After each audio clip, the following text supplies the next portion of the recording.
When I was a kid, my school sent balloons into the sky. What came back weren't letters. They were photos of me. This is part 2 of Strange Things from My Childhood.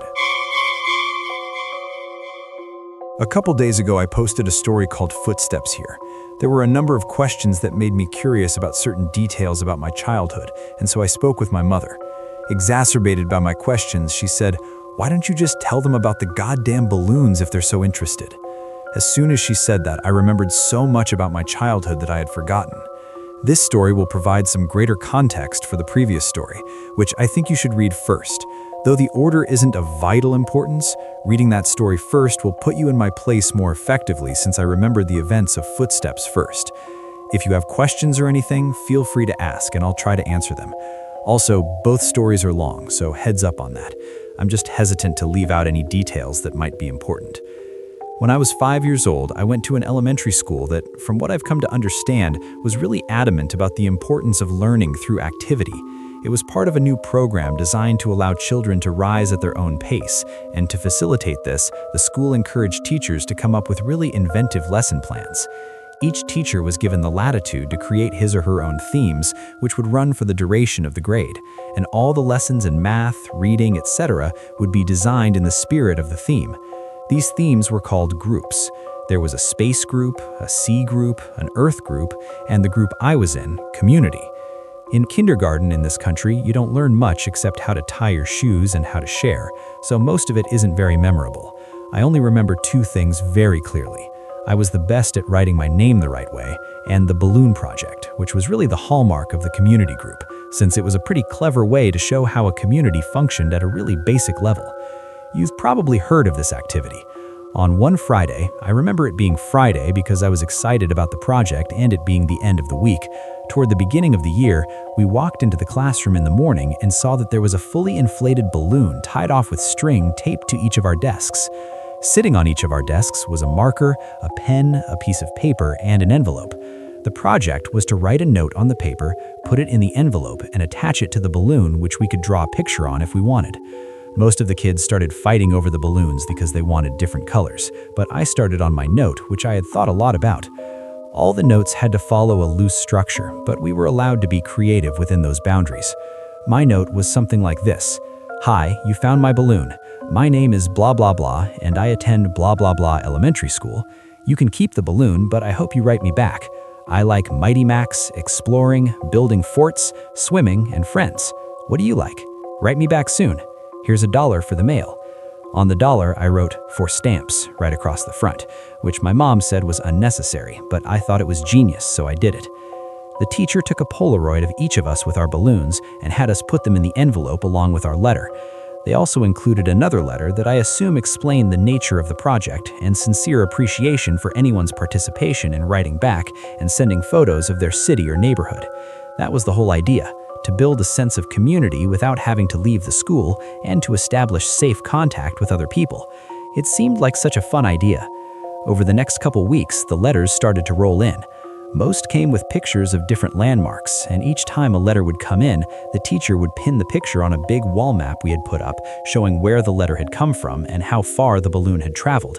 It was a really smart idea because we actually looked forward to coming to school to see if we had gotten our letter. For the duration of the year, we had 1 day a week where we could write back to our pen pal or another student's pen pal in case our letter hadn't come in yet. Mine was one of the last to arrive. When I came into the classroom, I looked at my desk and once again didn't see any letter waiting for me. But as I was sitting down, the teacher approached me and handed me an envelope. I must have looked so excited because as I was about to open it, she put her hand on mine to stop me and said, "Please, don't be upset." I didn't understand what she meant. Why would I be upset now that my letter had come? Initially, I was mystified that she would even know what was in the envelope, but now I realized that of course the teachers had screened the contents to make sure there was nothing obscene. But all the same, how could I be disappointed? When I opened it, I understood. There was no letter. The only thing in the envelope was a Polaroid, but I couldn't really make out what it was. It looked like a patch of desert, but it was too blurry to decipher. It appeared as if the camera had been moved while the picture was being taken. There was no return address, so I couldn't even write back if I wanted to. I was crushed. The school year pressed on, and the letters had stopped coming for nearly all of the other students. After all, you can only continue a written correspondence with a kindergartner for so long. Everyone, including myself, had lost interest in the letters almost completely. Then I got another envelope. My excitement was rejuvenated, and I reveled in the fact that I was still getting a letter when most of the other pen pals had abandoned their involvement. It made sense that I received another delivery. There had been nothing but a blurry picture in the first one, so this was probably to make up for that. But again, there was no letter at all, just another picture. This one was more distinguishable, but I still didn't understand it. The photograph was angled way up, catching the top corner of a building, and the rest of the image was distorted by a lens flare from the sun. Because the balloons didn't travel very far, and because they were all launched on the same day, the board became a bit cluttered, and so the policy for the students still exchanging letters became that they could take the photographs home. My best friend Josh had the second highest number of pictures taken home by the end of the year. His pen pal was really cooperative and sent him pictures from all around the neighboring city. Josh took home, I think, 4 pictures. I took home nearly 50. The envelopes were all opened by the teacher, but after a while I stopped even looking at the pictures. However, I saved them in one of my drawers that housed my collections of rocks, baseball cards, comic book cards, Marvel metal cards for those who might remember, and little miniature baseball batting helmets that I'd get out of a vending machine at Winn-Dixie after t-ball games. With the school year over, my attention turned to other things. My mom had gotten me a small snow cone machine for Christmas that year, and Josh had really coveted it, so much so that his parents bought him a slightly nicer one for his birthday, which was toward the end of the school year. That summer, we had the idea that we would set up a snow cone stand to make money. We thought we'd make a fortune selling snow cones at $1. Josh lived in a different neighborhood, but we eventually decided that my neighborhood would be better because there were a lot of people who cared for their lawns. The yards in my neighborhood were slightly bigger. We did this for 5 weekends in a row until my mom told us that we had to stop, and I've only recently come to understand why she did that. On the 5th weekend, Josh and I were counting our money. Because we both had a machine, we each had a separate stack of money that we put together into one stack, and we then split it evenly. We'd made a total of $16 that day, and as Josh paid out my 5th dollar, a feeling of profound surprise consumed me. The dollar said, "For stamps." Josh noticed my shock and asked if he had miscounted. I told him about the dollar, and he said, "That's so cool, man." As I thought about it, I came to agree. The idea that the dollar had made it right back to me after changing so many hands floored me. I rushed inside to tell my mom, but my excitement, coupled with her being distracted by a phone call, made my story incomprehensible, and she responded simply by saying, "Oh wow, that's neat." Frustrated, I ran back outside and told Josh I had something to show him. Back in my room, I opened the drawer and took out the stack of envelopes and showed him some of the pictures. I started with the first picture, and we went through about 10 before Josh lost interest and asked if I wanted to go play in the ditch, a dirt ditch down the street from my house, before his mom came to pick him up, so that's what we did. We had a dirt war for a while, but it was interrupted several times by rustling in the woods around us. There were raccoons and stray cats that lived in there, but this was making a little too much noise, and we traded guesses at what it was in an attempt to scare each other.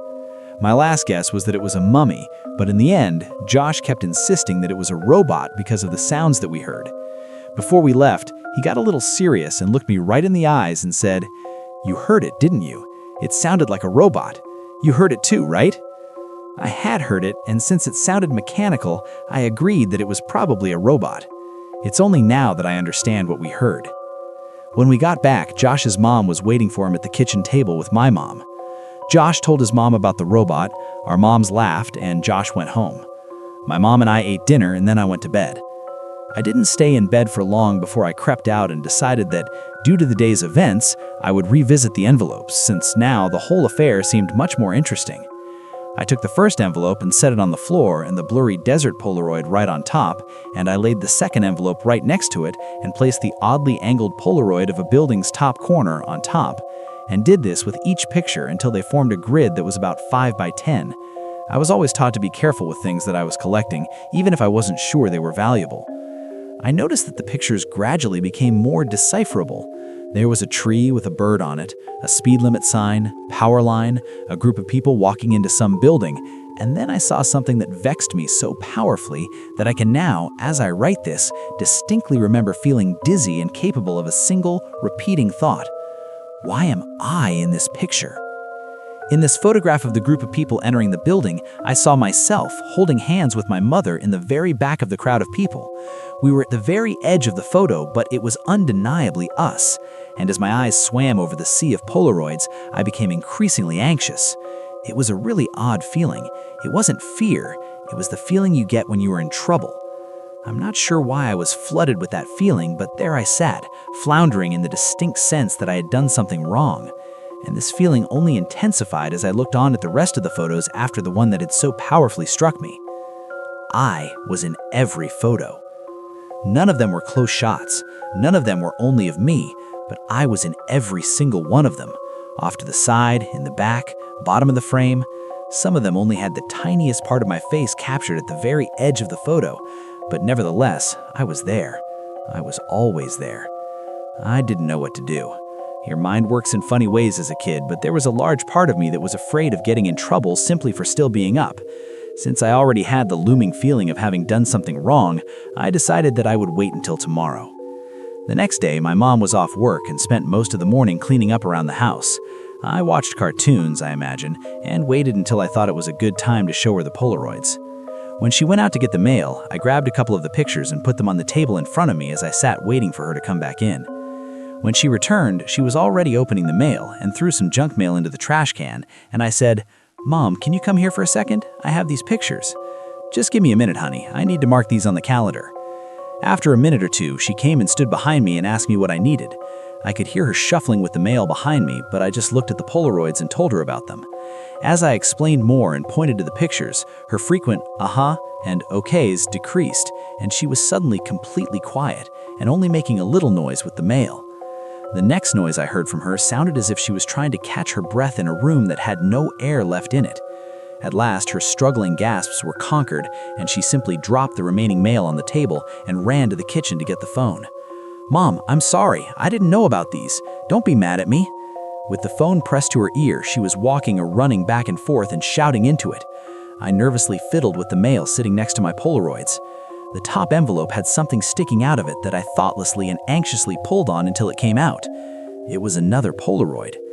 Confused, I thought that somehow one of my Polaroids had slipped into the stack when she threw the mail down, but when I turned it over and looked at it, I realized that I had not seen this one before. To my dismay, it was me, but this one was a much closer shot. I was surrounded by trees and was smiling. But it wasn't just me, I noticed. Josh was there too. This was us yesterday. I started yelling for my mom, who was still screaming into the phone. I repeatedly yelled for her until she finally responded with, "What?" And I could only think to ask, "Who are you calling?" "I'm talking with the police, honey." "But why? I'm sorry, I didn't mean to do anything." She answered me with a response that I never understood until I was forced to revisit these events from the earliest years of my life.